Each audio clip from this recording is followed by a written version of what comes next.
Bom, agora a gente entra na parte de veículos e começamos falando sobre documentação.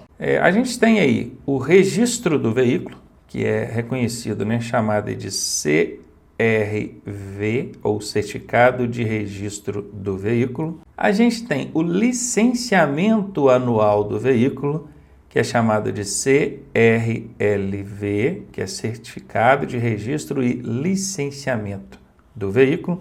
Também pode ser chamado de CLA, tá? Pode ser chamado de Certificado de Licenciamento Anual, CLA. E a gente tem o seguro obrigatório, que é chamado de DPVAT, que é Danos Pessoais Causados por Veículos Automotores Terrestres. Então, quando você pega o documento do veículo, você recebe essas 3 vias. Olha, a primeira via à esquerda, que é o registro. Então, o destaque principal é para esse termo aqui, ó, registro. Esse é o documento que você vai guardar em casa. Você não precisa ficar carregando registro de veículo. No verso desse documento, tem os campos ali para você fazer a transferência desse veículo quando você for vendê-lo. Confere? Então, você ficar andando com um documento desse é perigoso. Tá? Então, atrás ali é para você preencher, assina quem está comprando, assina você que está vendendo e transfere o veículo para outra pessoa. Guarde esse documento em local seguro. Já o segundo aqui, o licenciamento, esse tem que portar. Todo ano vem um desse aqui novo para você e você precisa de mostrar para a fiscalização ali que seu veículo está em dia. E tem essa outra via aqui também, que normalmente o pessoal carrega, não é obrigado a carregar, pode até jogar fora se quiser, desprezar essa parte aqui, que é a via, né, a guia do seguro obrigatório, que é do DPVAT. Aqui, ó, em cima, a gente já sabe que no ato do registro do veículo é emitido esse documento, assim como esses outros dois, né? Toda vez que emitiu esse aqui, emite os outros 2. Então, mas ele também pode ser emitido um novo documento, pode ser exigido, né, que você emita aí um novo registro em algumas situações. Quando, hein? Que situações são essas? São 4 situações. Quando trocar de proprietário, era de um dono, passou para outro, então tem que fazer um novo registro constando já os dados desse novo proprietário. Quando mudar de endereço de município, tá dentro do mesmo município, não precisa emitir novo registro, basta apenas alterar que já vai sair no licenciamento. Aliás, no licenciamento não sai endereço mais, né? Vai constar no sistema apenas, que o endereço é outro. Mas aí dentro do mesmo município não precisa. Agora mudou de município, aí tem que requerer um novo registro. A outra situação é quando você alterar qualquer característica do veículo. No documento do veículo consta características como cor, tipo de combustível, finalidade, seja passageiro, carga, o que for. Essas características sendo alteradas, e elas só podem ser alteradas com autorização prévia da autoridade de trânsito, e quando acontece essa alteração, tem que emitir um novo registro, até para fim de constar ali essa alteração na característica. E por fim, quando você mudar a categoria do veículo. O que é a categoria do veículo? É a finalidade para a qual ele é utilizado. Por exemplo, o meu veículo é de uso particular. Qual que é a finalidade? O uso desse veículo? Particular. É para eu andar, carregar minha família e meus amigos. O taxista, ele já tem o veículo para transportar pessoas, ele é um veículo de aluguel. Conferiram? O da autoescola é um veículo de aprendizagem. Então, são categorias. Se mudou a categoria do veículo, tem que emitir um novo registro. Então, aqui estão as 4 situações que requerem a emissão de um novo registro. E agora sobre o licenciamento. O licenciamento ele é emitido quando? Anualmente. Todo ano emite um novo licenciamento para o seu veículo, desde que ele não tenha débitos de tributos ou multa. Inclusive, todo mundo sabe muito bem disso, né? Todo ano tem lá a tabelinha, pessoal, meu veículo é final de placa tal, então a partir de tal mês já vai começar a exigir o licenciamento atual. Eu preciso estar com IPVA pago, eu preciso estar com seguro DPVAT pago, eu não posso ter débitos de multas de trânsito nem ambientais, não pode ter qualquer coisa que impeça esse veículo aí nesse sentido. Tributos, o seguro obrigatório, as multas ambientais e de trânsito, alguns estados cobram também a taxa de licenciamento. Estando tudo pago, aí o órgão vai emitir o licenciamento anual correspondente àquele ano, tá bom? E aí sim, você vai estar com o documento certinho, mostrando que o seu veículo está licenciado para circular na via pública. Então já sabe, o licenciamento anual é todo ano, né? Anualmente, todo ano ele vai ser emitido desde que não tenha débito nenhum. E o DPVAT, normalmente ele é emitido aqui junto com o licenciamento, porque essas duas vias saem juntos. Na hora do Detran imprimir lá, sai essa e essa junto, as duas. Mas não que seja obrigatório você ficar portando isso aqui, não. Mas ele cobre o que, esse seguro obrigatório? Ele cobre despesa hospitalar de vítimas de acidente de trânsito, ele indeniza, né, familiares de vítimas fatais no trânsito, e indeniza também aquelas vítimas que tiveram lesão permanente. Até tem ali os valores, né, a serem pagos em cada um desses casos, mas isso não tem sido alvo de pergunta em prova, por isso eu não vou passar para vocês aqui não, vou me abster de passar esses valores para não ter que encher a sua cabeça com coisa desnecessária, tá bom? Então aí estão os 3 tipos de documentos que o veículo tem, o que é cada um, para que serve, quando é que cada um é emitido. Vamos ver aqui agora quais são os documentos de porte obrigatório. Porte quer dizer que eu tenho que carregar, tá bom? Habilitação e o licenciamento anual, é o CLA. Nós vimos agora mesmo na tela anterior que o documento do veículo tem 3 vias. A primeira via, que é o registro, eu não preciso carregar. A segunda via, que é o licenciamento, essa eu preciso carregar. Ela é de porte obrigatório, assim como a habilitação. Esses documentos são válidos apenas quando apresentado em original. Não existe você tirar cópia de um documento desse, qualquer um deles, e autenticar no cartório, autenticar na polícia, no Detran, onde for. Não pode. Antigamente, quando falo antigamente, assim, há bastante tempo atrás, lá em 2000 e alguma coisinha lá, admitia-se que você andasse com o licenciamento apenas a cópia autenticada. Hoje em dia isso não é possível mais, tem que andar com licenciamento original. A habilitação já nunca pôde andar com cópia, tem que ser original mesmo. E claro, nenhum dos dois aí pode ser plastificado. Ah, Ronaldo, mas a minha habilitação vem dentro de um plástico. Vem dentro de um plástico, é aquele plásticozinho que não é aderente, né? Só coloca ali dentro para proteger. Aí tudo bem. O fiscalizador ele tem que ter como tirar aquele documento ali, pegar, ver se o papel é o papel moeda, ver ali marca d'água, uma série de coisas, tá bom? Ronaldo, outra coisa que eu fiquei sabendo é que agora tem os documentos no formato digital. Eu posso andar só com um documento em formato digital, seja tanto a CNH quanto o CRLV. Aqui eu disse CLA, que é o Certificado de Licenciamento Anual, mas é o mesmo CRLV. Se você voltar o vídeo um pouquinho, você vai ver lá na tela anterior que eu expliquei que isso aqui é a mesma coisa, tá? Que não pode ser confundido, é diferente de CRV. CRV é o documento de registro. Quando tem o Lzinho, meus queridos, aguardem bem, tem o L, é de licenciamento, tá? É diferente de registro. Esse aqui não tem o L, tá bom? Então aqui nós temos o CNH-E e o CRLV-E, que são os documentos eletrônicos, tanto da habilitação quanto do licenciamento. Vale? Vale sim. Você pode andar só com a CNH-E e com o CRLV-E e não precisa portar então o documento físico. Isso aqui é permitido. Outra dúvida, Ronaldo, que eu tenho é que o licenciamento deixou de ser obrigatório, o porte dele não deixou, não. Parece que mudou o código. Não mudou. Olha, o porte do CRLV é dispensado somente, tá, quando for possível a verificação via sistema informatizado. Está lá no parágrafo único do artigo 133. Tá? Esse texto que vocês estão vendo aqui é o parágrafo único do 133. Se você ler o texto do 133, ao invés de ler o parágrafo único, você lê o caput do artigo, você vai ver que lá consta que o licenciamento é um documento de porte obrigatório. Tem que carregar. Ele tem um se aqui, tá? Um se. Só vai deixar de ser obrigatório o porte se, não é nem que vai deixar de ser obrigatório o porte, né? Não vai ser autuado se for possível verificar via sistema que o veículo está licenciado. Então veja bem, hoje você tem que andar com o documento físico ou no aplicativo. Te parou, não está com licenciamento nem físico nem no aplicativo, o agente de trânsito ele vai proceder como? Ele vai pegar o rádio, vai pegar o sistema que ele tem lá e vai procurar se informar se esse veículo está licenciado ou não. Verificou lá, está licenciado, ele teve como constatar, ter certeza disso?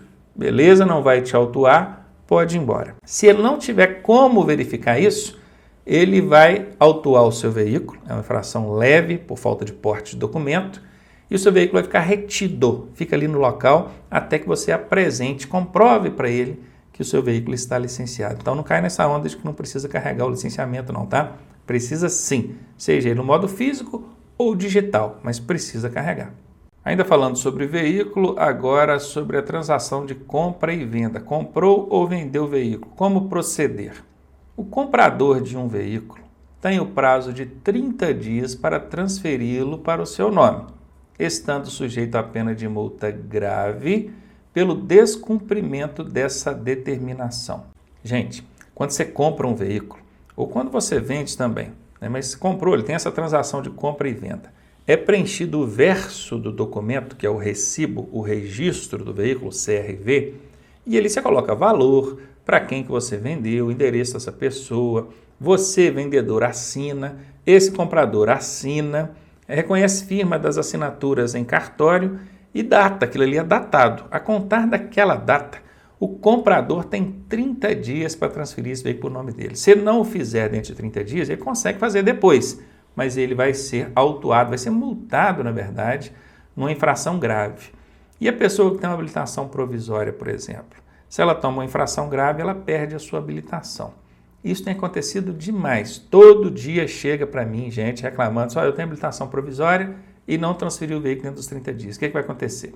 Bom, para a sorte dessa pessoa, essa multa, que é de não transferir no prazo de 30 dias, é a chamada multa de balcão. Eu estou com música na cabeça aqui, é a chamada multa de balcão. Ela não é considerada uma infração de trânsito. Com isso, vários DETRAN já adotaram o consenso, já chegaram no consenso de que essa infração não incide na perda da habilitação provisória.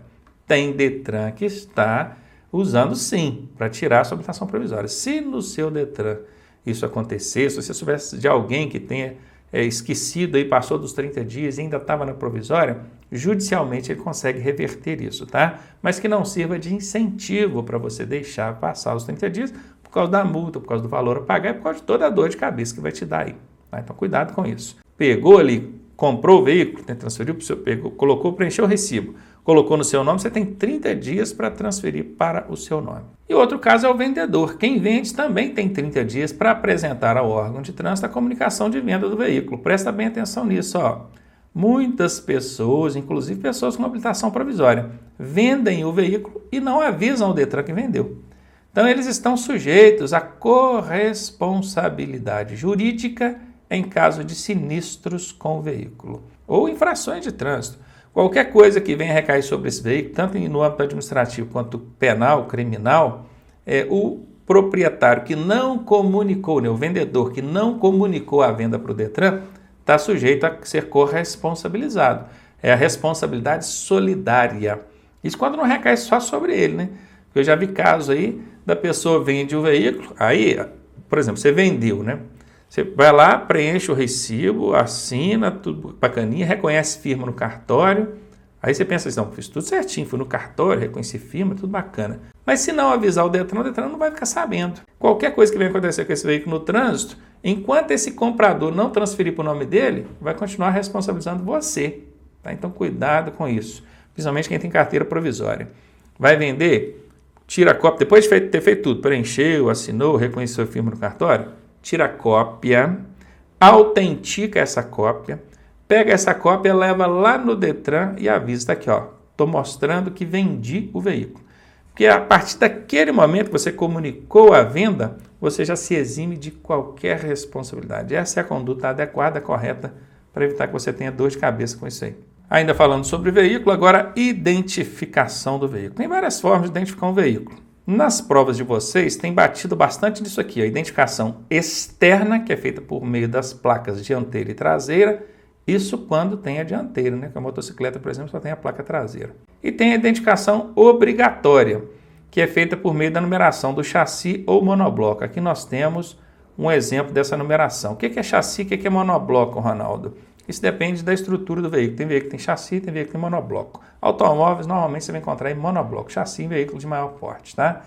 Então, não importa se é chassi ou monobloco. Tanto um quanto o outro tem uma numeração, que é essa numeração aqui, e ela é a identificação obrigatória. Então, preste muita atenção. Olha, presta atenção em mim aqui, ó. Se na sua prova falar sobre identificação de veículo, vai abordar duas coisas lá na questão. Uma das duas, né? Se lá estiver escrito assim, a identificação externa do veículo será feita por meio de quê? Presta atenção, falou externa, placas, tá bom? Agora, se lá na questão estiver falando assim, a identificação do veículo será obrigatoriamente feita por meio de quê? Olha, obrigatoriamente, numeração do chassi ou monobloco. São só esses dois. Eles poderiam ter estendido aí também para a documentação do veículo, outras características, mas não. Nas provas de vocês são só esses dois. Externa, placa. Obrigatória, numeração do chassi ou monobloco. Anota aí para você não esquecer e não errar isso na prova, né? E aqui ainda tem uma outra informação complementar aqui, que é conduzir o veículo com lacre. Lacre é por quê? Porque a placa ela é lacrada aqui na estrutura do veículo. Então, se esse lacre estiver rompido, é problema, tá? Então, conduzir o veículo com lacre, a inscrição do chassi, que é isso aqui, o selo, a placa ou qualquer outro elemento de identificação violado ou falsificado é infração gravíssima com multa e da remoção do veículo. O veículo é levado para o pátio. E aqui diz que as placas que possuírem tecnologia que permita a identificação do veículo são dispensadas do lacre. Essas placas novas aí no modelo Mercosul viriam com essa tecnologia, mas me parece que já alteraram isso aí até para fins de baratear, porque essas placas vão ficar muito caras, então tiraram essa tecnologia. Mas existe essa previsibilidade na legislação. Não vamos tentar voltar só para a questão prática, não. Vamos nos ater aqui à teoria, que é o que a gente está se preparando aqui para a prova. Agora nós vamos falar sobre a classificação dos veículos.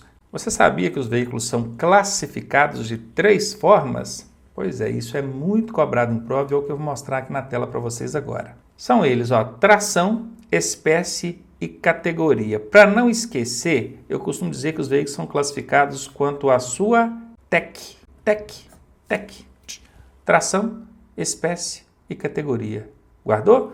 Classificação de veículos, TEC, tração, espécie e categoria. Quando eu falo que o veículo é classificado quanto a tração, aí nós temos aqui uma lista.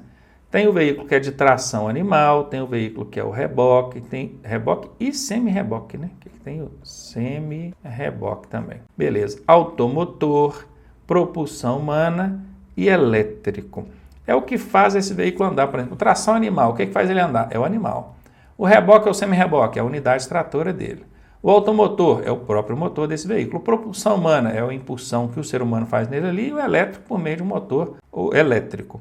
Então, tração é o que faz o veículo andar. Como é que eu faço, para não esquecer disso? Só você guardar aqui, ó, TRAP. Pronto? Tração animal, reboque ou semi-reboque, automotor, propulsão humana, elétrico. TRAP. Eu costumo chamar também de área H. Área H. Então, o A de animal está aqui, o R de reboque está aqui, o E de elétrico, o outro A de automotor e o H de humana. Eu até acho que o área H fica mais fácil, porque quando você fala TRAP, você sabe o T de tração, mas tração o quê? Tração animal, né? Então, quando você vê o A de animal, fica mais fácil, ó, animal e o H de humana. Então, você tanto pode guardar pelo TRAP, que está na ordem aqui, né? TRAPE, né? Ou área H. O macete que você achar melhor, você guarda aí. Vamos ver agora na espécie. Espécie é o tipo do veículo. O veículo pode ser de passageiro, pode ser de carga, pode ser misto. Por exemplo, um automóvel é um veículo de passageiro. Uma caminhonete é um veículo de carga. E o que é um veículo misto? É um veículo de carga e passageiro no mesmo compartimento, simultaneamente. Tá? Tem também os veículos de competição, tem aqueles de tração. O que é um veículo de tração? Ele só serve para tracionar outro, para puxar outro. Por exemplo, aqui nós temos o reboque e o semi-reboque. Eles são tracionados por outro veículo. Quem que vai puxar esse reboque ou semi-reboque? É o veículo de tração, a unidade tratora, que a gente chama de cavalo mecânico, né, na carreta ali, por exemplo. Tem veículo especial, que são fabricados para uma finalidade específica, por exemplo, o carro do Corpo de Bombeiro é um veículo especial. E tem veículo de coleção, são aqueles veículos antigos que mantêm a sua originalidade. Ronaldo, tem macete para isso aí? Tem. Esse aqui é um macetinho um pouquinho mais difícil, mas tem. É o PCM com TEC. Ih, aí pegou, hein, Ronaldo? P de passageiro, C de carga, M de misto. PCM, passageiro, carga, misto. O COM é de competição e o TEC é tração, especial e coleção. PCM com TEC. Guardou? São as espécies. E por fim, categoria. A categoria, nós já até falamos dela agora há pouco, que é a finalidade para a qual o veículo é utilizado. O veículo pode ser oficial, que é aquele veículo que pertence à prefeitura, a um órgão público, né? Às vezes o Estado, é o chamado placa branca. Tem uma representação diplomática, tem o de aluguel, que é o táxi, o caminhão, o ônibus, tem o particular, que é o meu, de uso próprio, e tem o de aprendizagem, que é o da autoescola. Então são 5 categorias, e essa aqui é facinho de guardar. É o Rapa. Quem lembra daquela banda Rapa? Rapa, do Marcelo, acho que é Marcelo D2, né?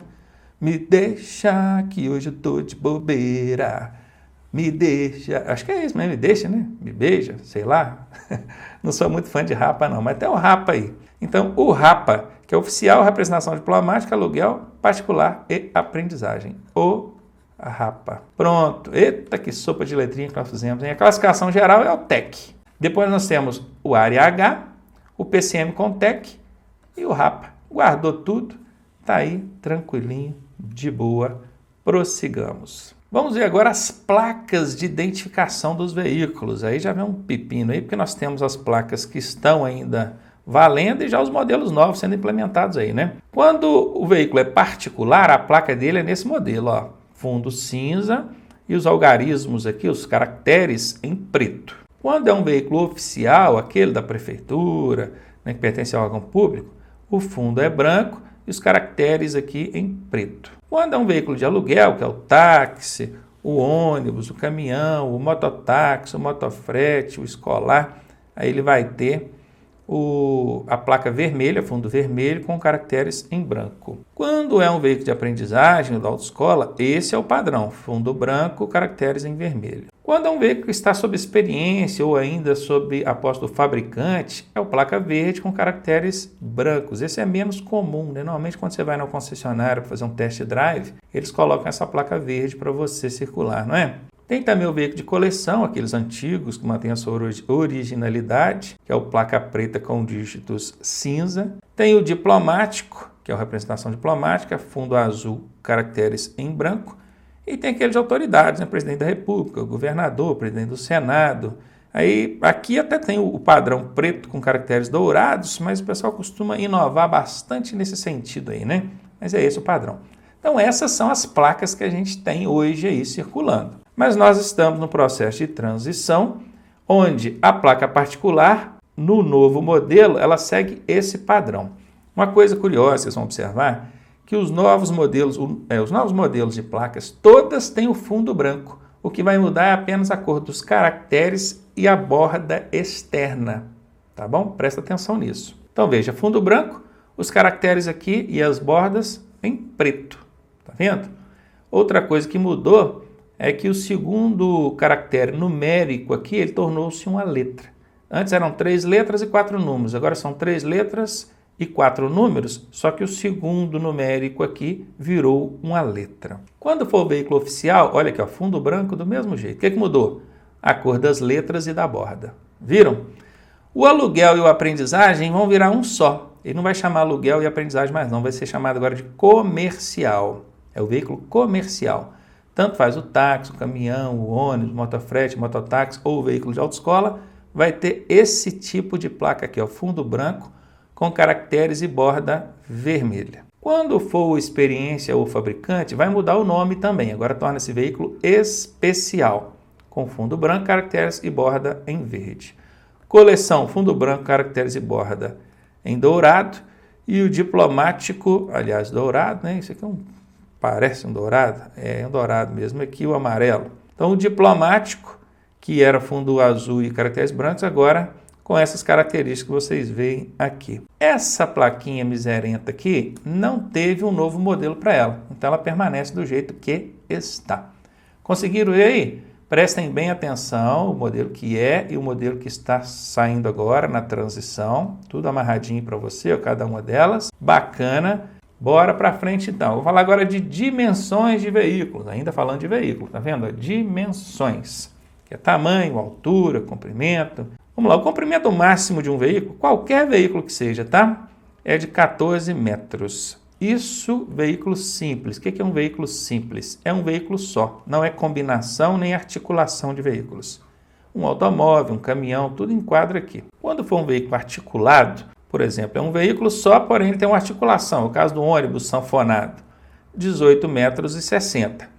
Quando for um veículo com reboque ou com semi-reboque, né, que aí já é uma combinação de veículos, 19,80 metros, que é o caso da carreta, por exemplo. Mas quando essa carreta for uma cegonha, a gente já sabe que cegonha é aquela que traz o nenenzinho, né, o bebezinho, que é o carro novo.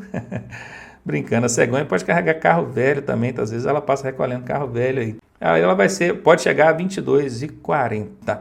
A altura, a largura e a altura. A largura, porque isso daqui é comprimento, estão vendo? Ó?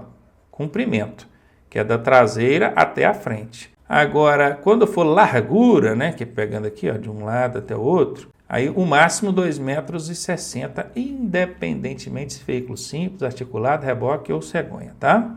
A altura máxima 4,40 metros também, independentemente do tipo de veículo. Todas essas dimensões podem ser excedidas com uma autorização especial de trânsito, a chamada AET.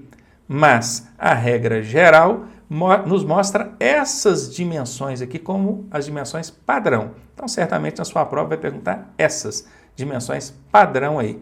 Qualquer coisa que exceda isso aí, somente com AET, autorização especial de trânsito. Ainda falando sobre veículo, agora equipamentos obrigatórios. São vários os equipamentos obrigatórios e eles são distintos entre um tipo de veículo e outro.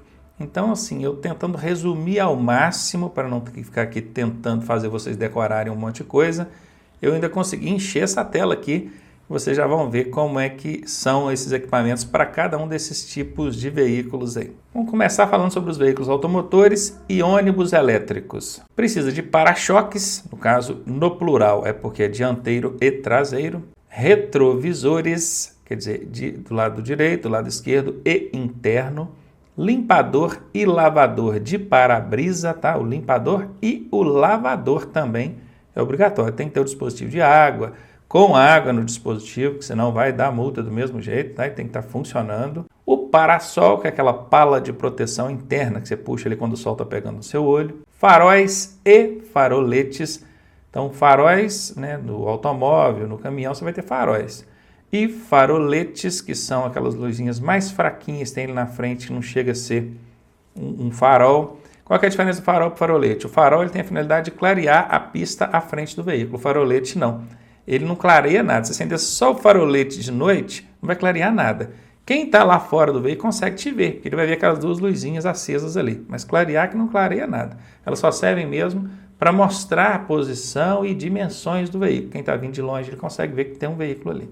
Lanterna traseira, que é aquela lanterna vermelha, né? Luz de freio, que também é na cor vermelha. Luz de ré, que aí já é uma cor clara, que é para clarear mesmo lá atrás. E também a luz de placa. Você sabia que lá na placa traseira tem uma luzinha que clareia aquela placa à noite? Pois é, tem a luzinha e ela tem que estar funcionando, tá? Raramente a gente lembra de olhar se aquela luzinha queimou ou não. E quando a fiscalização para e vai verificar, se aquela luzinha estiver queimada, é problema. Luz indicadora de direção, ou popularmente conhecido como seta. Retrorefletores traseiros. Esses retrorefletores em veículos de maior porte são aquelas fitas adesivas mesmo, que eles colocam ali, o farol bate, clareia e reflete vermelho ali. Mas no automóvel, por exemplo, na própria lanterna traseira do veículo já tem esses refletores, retrorefletores. Então, quando o farol bate ali, mesmo o veículo estando todo desligado, você vai ver aquela luz projetando esses retrorefletores que tem nas lanternas traseiras do veículo ali. O velocímetro, que vocês conhecem muito bem, a buzina, freio de serviço, que é o freio que você usa com o pé, e o freio de estacionamento, que é o freio de mão, cinto de segurança, todo mundo conhece muito bem, silenciador do motor, esse fica lá no escapamento, que é o abafador de ruídos, né? O silenciador do escapamento, que é para abafar um pouco da barulhada que o motor faz. O macaco, chave de roda e chave de fenda. Olha, macaco vocês sabem o que é para levantar o veículo quando ele der um problema, só trocar um pneu. A chave de roda vocês conhecem muito bem. Agora, a chave de fenda, tem muita gente que não sabe disso, mas a chave de fenda não é aquela chave de apertar e desapertar parafuso.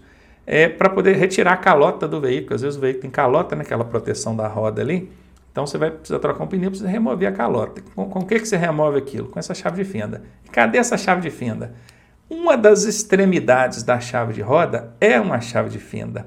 Se fosse para apertar um parafuso, seria um parafuso muito grande, né? Porque lá é uma fenda grande ali, uma chave de fenda grande. Mas não é para desapertar parafuso, é para remover calota. Então, se a sua chave daquela em L, pode observar que de um lado tem a boca ali, onde vai encaixar na porca lá e vai rodar para desapertar a roda, e do outro lado tem a chave de fenda, que é para você remover a calota. Então, consequentemente, já está resolvido. Se é daquela chave de cruzeta, que hoje em dia automóvel você não vê mais a chave de roda em cruz, uma das extremidades vai ser a chave de fenda. Então, fique ligado. É um equipamento obrigatório, mas já tem. É junto com a chave de roda ali. Precisa da roda sobressalente, claro, e ela precisa estar em estado de conservação e uso. E os pneus em boas condições também. Isso aí vai ser verificado na hora da fiscalização. Vamos agora para motocicletas, motonetas e triciclos. Precisa de retrovisores, no caso aqui direita e esquerda, não precisa de retrovisor interno, obviamente, né? Farol, agora não é faróis, é farol, né? Um farol só. Lanterna traseira de cor vermelha, luz de freio, que é aquela vermelha, e a luz de placa, que também para clarear a placa lá atrás, aí já não é vermelha, é luz clarinha mesmo. Luz indicadora de direção, que é a seta, velocímetro, buzina, pneus em boas condições de uso, controle de ruído do motor, que é para também abafar o ruído ali, e o controle de temperatura ou do escape, do escapamento, porque o escapamento ali, o cano de descarga, vamos dizer assim, da moto, esquenta, da moto, motoneta ou do triciclo, né? Esquenta. Se você encostar a perna ali, ou a mão, o que for, vai queimar. Então tem que ter um controle de temperatura ali, que é um sistema que tem ali no sistema de escapamento, para evitar de esquentar demais aquela parte e você se queimar. Então tem que ter esse controle de temperatura também. Se você comparar aqui, ó, motocicleta, motoneta e triciclo com os daqui, você vai ver muita coisa diferente. Por exemplo, luz de ré. Não tem aqui nesses veículos, né? Motocicleta, motoneta e triciclo. Aqui não tem roda sobressalente, aqui não tem macaco, chave de roda, nada disso, tá bom? E agora o ciclomotor. Curiosamente, o ciclomotor tinha que ser junto aqui, né? Mas não é. Porque tem coisa que esses veículos aqui de cima têm que o ciclomotor não tem. Na verdade, são só duas coisas, eu vou mostrar para vocês já. Retrovisores, tem lá e cá, farol, lanterna traseira, velocímetro. A curiosidade é que essa lanterna traseira aqui não é lanterna de freio, é só lanterna mesmo. Aqui é lanterna traseira e luz de freio, tá vendo? Então aqui não, aqui é só lanterna traseira. Velocímetro, buzina, pneus em boas condições e o controle de ruído do motor. Não tem o controle de temperatura do motor, que é esse aqui, viram? E não tem seta. Olha que curiosidade, dentre os equipamentos obrigatórios do ciclomotor, não tem seta. Você sabia disso? Que os ciclomotores não precisam da luz indicador de direção, da seta, não são obrigados a ter? Oh, Ronaldo, mas eles precisam sinalizar no trânsito. Como é que vai funcionar isso? Você vai virar para a direita, vai virar para a esquerda, vai encostar, vai sair, como é que faz? Sinaliza com o braço. E pode. O Código de Trânsito brasileiro diz que, para fazer qualquer manobra, você deve sinalizar com antecedência com a luz indicadora de direção, que é a seta, ou, perceba que ou, gesto convencional de braço. Então, mesmo se você estiver numa motocicleta, num automóvel, se você não der a seta, mas sinalizar com o braço, tá valendo normalzinho, bacaninha.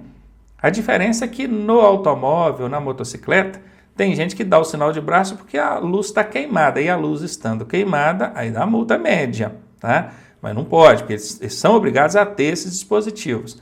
Agora, se a luz não está queimada e você não quiser dar seta e dar só o sinal de braço, pode. Eu não recomendo. Eu recomendo que você dê a seta e o sinal de braço, que aí fique bem reforçado, tá? Mas você não é obrigado a fazer os dois. Você pode dar a seta ou o sinal de braço. E no caso do ciclomotor, não tem a luz de seta, vai ter que sinalizar com o braço, não tem outro jeito. Vamos agora para os tratores. Os tratores, ó, precisa de retrovisores, faróis e faroletes, lanterna traseira, luz de placa, luz indicador de direção, que é a seta, alerta sonoro de marcha ré. Aí não precisa de luz de ré, mas ele precisa de um alerta sonoro, um barulho qualquer, na hora que ele engrenar a marcha ré ali. Pisca-alerta, e aqui uma outra curiosidade. Olha que coisa incrível. O único veículo, o único tipo de veículo que exige o equipamento pisca-alerta são os tratores. Ô, Ronaldo, mas todos os automóveis que eu conheço, caminhão, ônibus, todos têm pisca-alerta. Tem, mas não é obrigatório.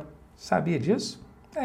Pode procurar lá, se você é instrutor, está em dúvida aí, resolução 14 do CONTRAN. Pode observar que somente na relação de equipamentos para os tratores, seja trator de roda, de esteira ou misto, é que é exigido o pisca-alerta. Ronaldo, então quer dizer que se um agente de trânsito me parar e for fiscalizar ali as luzes, ele vai falar, dá seta para a direita, dá seta para a esquerda, está tudo funcionando, bacaninha. Consequentemente, o meu pisca-alerta tiver ali e por acaso, né, o meu pisca-alerta tiver com o botão de acionamento do pisca-alerta danificado. Então, na hora que eu vou acionar o pisca-alerta, não acende as luzes do pisca-alerta. Eu não posso ser multado? Não pode, porque não é um equipamento obrigatório. É elencado aí na resolução 14 do CONTRAN, que é que trata disso aí. Curiosidade, mas está aí para você. Então, continuando, pisca-alerta é exigido somente para tratores, seja de roda, de esteira ou misto. Faixas retrorefletoras, que são aquelas faixas que o farol vai bater e vai refletir. Velocímetro e o tacógrafo, se esse trator desenvolver mais de 60 km por hora, tá? Velocímetro ele precisa, é obrigatório. O tacógrafo só se ele desenvolver mais de 60 por hora. Buzina precisa, cinto de segurança precisa também e pneus em boas condições. Por fim, o reboque ou semi-reboque, que é aquele que é tracionado, puxado por outro veículo. Ele precisa de para-choque traseiro, ele não tem para-choque dianteiro, obviamente, que a parte da frente dele vai engatada ou apoiada sobre a unidade tratora. Ele precisa de protetor para a roda traseira, para evitar de a roda traseira dele jogar alguma pedra, alguma coisa para trás lá e pegando quem está atrás. Lanterna traseira e lanternas laterais, luz de freio e luz de placa, luz indicadora de direção que é a seta, pneus em boas condições, freio de serviço e freio de estacionamento. Bom, aqui apresentado para vocês todos os equipamentos, certamente faltou aqui bicicleta, de alguns outros veículos, mas se a gente for falar de tudo também, haja cabeça e memória para poder guardar tudo, né? O que eu já destaquei para vocês que já é mais suficiente do que vocês precisam para poder acertar caso uma questão dessa venha cair em prova. E aqui eu trouxe alguns equipamentos obrigatórios, né? Além daquela tela anterior que a gente viu, que carece traz uma curiosidade a mais. Vejam, o catadióptero. O que é isso, catadióptero? São os retrorefletores, nós já até falamos deles lá atrás, né? Eles são traseiros, de cor vermelha, muitas vezes em forma de faixas ali, fixadas nas laterais traseiras do caminhão, às vezes na lanterna traseira do veículo. Mas catadióptero, que essa palavra não muito comum, são os retrorefletores, tá bom? Extintor de incêndio, aí na classe A, B, C, com validade de 5 anos. Lembre-se, caiu alguma coisa sobre extintor de incêndio na sua prova, você vai colocar classe A, B e C e validade deles 5 anos. Ronaldo, mas o extintor de incêndio não deixou de ser obrigatório? Calma aí que a gente já fala disso. Então tá aí, extintor, tacógrafo, que nós já falamos. O tacógrafo ele é obrigatório em veículos de transporte escolar, lá atrás nós já até vimos isso. Veículos de transporte coletivo com mais de 10 lugares, ou então quando for veículos de carga com mais de 19 toneladas ou mais de 4.536 quilos, se fabricados de 1991 para cá, se eu não me engano a data é essa mesmo. Mas enfim, lá na sua prova é provável que nem caia esses dois aqui, vai cair um ou outro, carga com mais de 19 toneladas ou mais de 4.536 quilos. Guarda os dois aí que a gente não tem perigo, tá bom? A chave de fenda, que é para remoção das calotas, só dando um destaque aqui, que o pessoal sempre confunde na hora da prova achando que chave de fenda não é equipamento obrigatório. Eu já mostrei para vocês na tela anterior, que é o cinto de segurança, nesse caso, para árvore de transmissão. Opa, mas aí complicou, ué.